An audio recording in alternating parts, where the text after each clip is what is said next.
धीरे धीरे आपकी बोन्स जो है वो डेंसिटी उनकी ग्रो करेगी। ठीक है,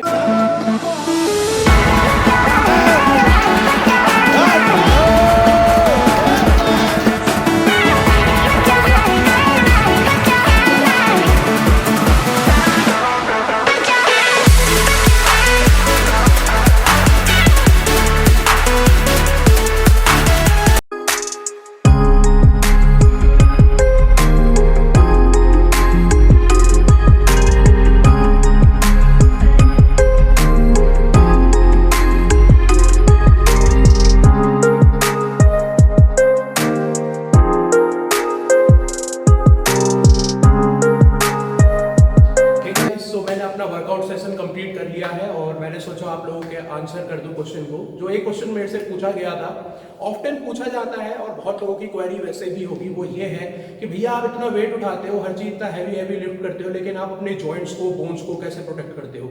इतनी हैवी बोन्स आप कैसे बनाकर रखते हो? ठीक है, सो गाइस यूजुअली मैं आपको कुछ चीजें बताऊंगा जो आप समझोगे। वो ये है, लॉजिकल बातें करेंगे, ठीक है, इलॉजिकल बातें मैं नहीं करता हूं अपने चैनल पे। वो ये है कि सबसे पहली चीज तो होती है जेनेटिक्स। गाइस किसी के जेनेटिक्स ऐसे होते हैं कि कोई लंबा होता है, कोई छोटा होता है, कोई मोटा होता है, कोई पतला होता है, तो उसी हिसाब से हर किसी की बॉडी एक अलग टाइप से बनती है। सो किसी की बॉडी ऐसी होती है जो उनकी बोन्स होती है वो थोड़ी हैवी होती है नॉर्मल लोगों से। इस केस में मेरे साथ ये था, मेरे भाई की भी अगर आप कंपेयर करोगे तो उसकी बोन्स और मेरी बोन्स में फर्क है। मेरी बोन्स मेरे भाई से, जबकि वो मेरा भाई है, बायोलॉजिकल ब्रदर, लेकिन उसकी बोन्स का साइज कम है और मेरी बोन्स का साइज ज्यादा है। ठीक है, सो एक पॉइंट हो गया जेनेटिक्स। दूसरा हो गया गाइस, देखो नॉर्मल सी बात है, लोग बोलते हैं कैल्शियम, ओके आपको कैल्शियम लेना है, सही बात है, कैल्शियम हो गया और विटामिन डी, क्योंकि विटामिन डी होगा तो आप कैल्शियम को एब्जॉर्ब कर पाओगे।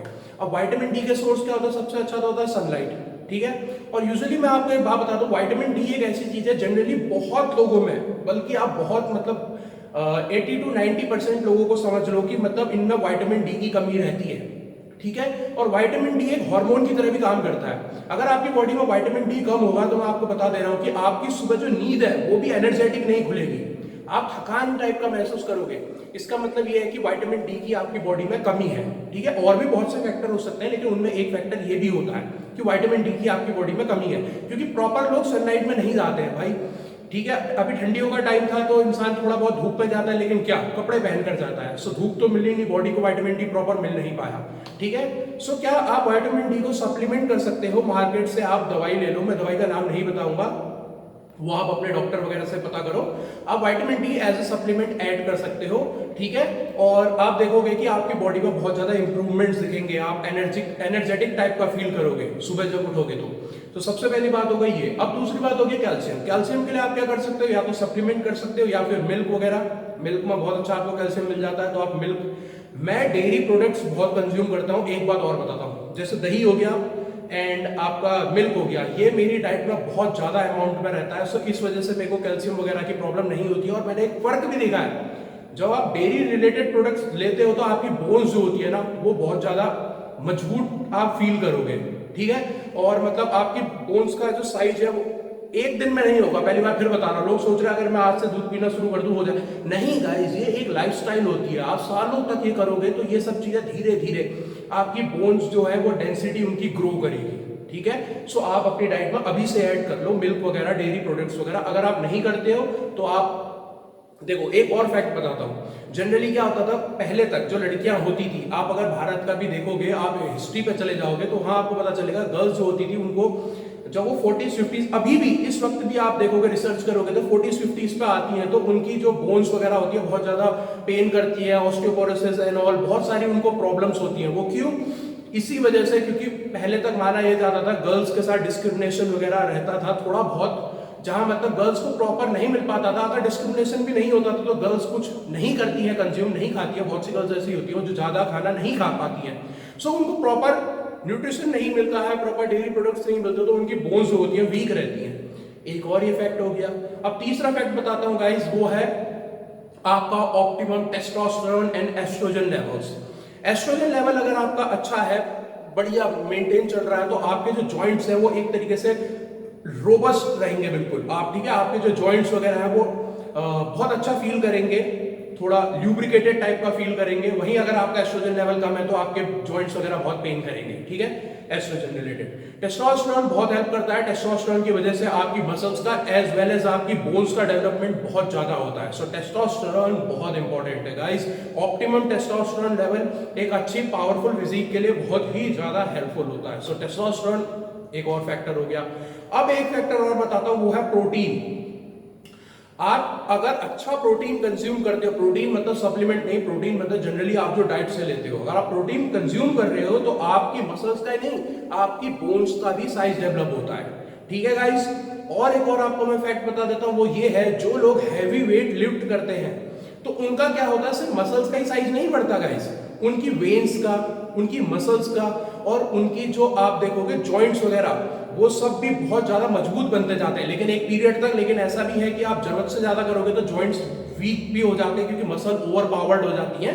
लेकिन आप देखोगे जो लोग हैवी वेट लिफ्ट करते हैं प्रॉपर फॉर्म से और लगातार कर रहे हैं अच्छे तरीके से, तो उनकी बोन्स का भी डेवलपमेंट बहुत ज्यादा अच्छा होता है कंपेयर टू एक नॉर्मल पर्सन के। सो ये भी एक फैक्ट है, जो लोग हैवी वेट लिफ्ट करते हैं उनकी बॉडी ज्यादा अच्छी डेवलप होती है। किसी भी आप हैवी वेट जो बंदा लिफ्ट करता है उसको देखना, तो वो थोड़ा स्ट्रॉन्ग टाइप का वैसे भी दिखेगा मस्कुलरली एंड बोन्स वाइज भी दिखेगा।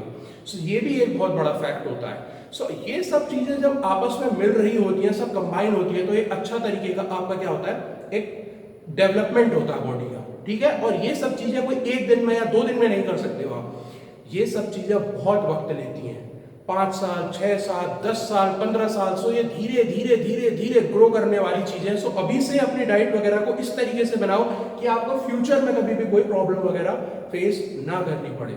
सो ये है एक तरीका जो मैंने आपको बता दिया, ठीक है, कि कैसे मैं अपने जॉइंट्स वगैरह को रखता हूं। और बाकी आप क्या कर सकते हैं, वर्कआउट कर रहे हो उसके बाद टिप बता रहा हूं जो यूजुअली मैं भी फॉलो करता था, इस वक्त नहीं कर रहा हूं ठंडियों की वजह से, लेकिन गर्मियों में मैं यूजुअली करता हूं उसको।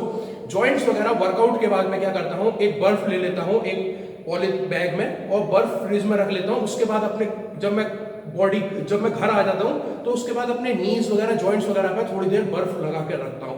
उससे क्या होता है, मैंने देखा मेरे को थोड़ा इन्फ्लेमेशन जो होती है जॉइंट्स में वो कम रहती है। सो इस वजह से मतलब जॉइंट्स वगैरह भी मतलब मेरे को लगता है कि मतलब अच्छा परफॉर्म कर रहा है, थोड़ा मेरे को इन्फ्लेमेशन कम होती है, थोड़ा दर्द कम होता है। हो सकता है ये मेरा पर्सनल थॉट हो, या हो सकता है ये चीज सच में हेल्प करती हो, क्योंकि मैंने ये चीज अपने ऊपर ट्राई करी है और मेरे को इससे बेनिफिट मिला है। सो अभी भी मैं इसमें कंफ्यूज हूं, लेकिन आप भी इसे ट्राई करके देखो, जरूर इन्फ्लेमेशन में आपको इससे जरूर हेल्प होगी, ये बात मैं आपको लिख के दे सकता हूं। और लेकिन जॉइंट्स की इंटीग्रिटी गाइस वही है, ईगो लिफ्टिंग मत करो, जबरदस्ती पुश मत करो। अगर आपकी बॉडी समझ नहीं पा रही है, प्रॉपर स्ट्रेचिंग करो गाइस, प्रॉपर वार्म अप करो, प्रॉपर स्ट्रेचिंग करो, ठीक है, धीरे धीरे वेट इंक्रीज करो। तो उससे क्या होगा, आपके जॉइंट्स भी जो वार्म अप होंगे। जब जॉइंट्स वार्म होते हैं तो आप देखोगे कि आपको प्रॉब्लम नहीं होगी। अगर आपके जॉइंट्स कोल्ड है, उसमें अगर आपने वर्कआउट कर दिया तो भाई बहुत ज्यादा इंजरीज हो सकती हैं, बहुत ही डेंजरस इंजरीज भी हो सकती हैं। सो ये चीज जो है आप अपनी उसमें स्केड्यूल में फॉलो करो। ऐसे बहुत से फैक्टर्स है गाइस, मैं एक वीडियो में आपको नहीं समझा सकता, लेकिन थोड़ा थोड़ा मैं कोशिश करूंगा कि मैं आप लोगों को समझाते जाऊं और अपनी फ्यूचर वीडियोस में भी जहां जहां पर मैं कभी ब्लॉगिंग करूंगा या कुछ करूंगा तो वहां कोशिश करूंगा कि आप लोगों को ये सब चीजें समझ में आए। कुछ कुछ टिप्स मैं आपको देते रहूंगा। आई होप आप लोगों के बहुत से जो क्वेरीज वगैरह हैं वो सॉल्व हो गई होगी, और नहीं हुई है तो फ्यूचर में हम और बनाएंगे वीडियोस और आपको नॉलेज मिलेगी। Thank you.